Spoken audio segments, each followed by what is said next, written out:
Hey guys, today I'm going to show you how to connect your Namecheap domain to Framer.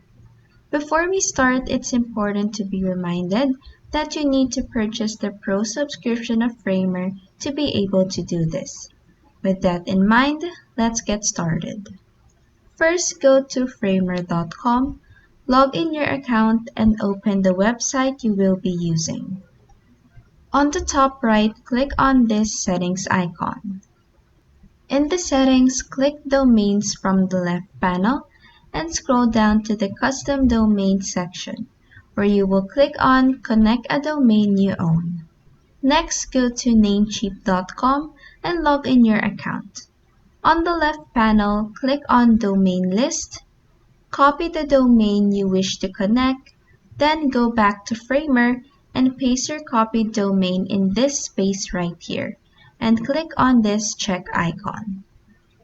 This action will provide you with DNS records that you need to set up in Namecheap.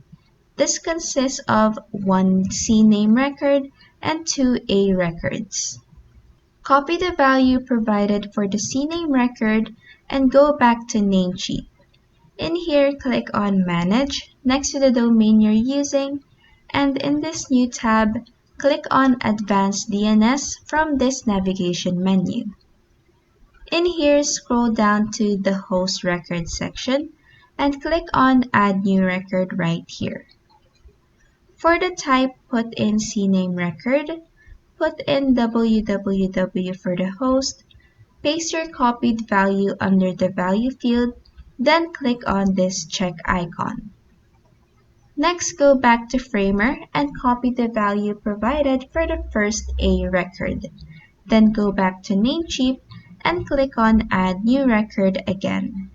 Since this is an A record, put in A record for the type, put the @icon for the host, paste your copied value under the value field, then click on the check icon right here. Now you just have to repeat these same steps for the second A record in Framer. And that is how you can connect your Namecheap domain to Framer. If this video helped you, please like and subscribe for more helpful tutorials.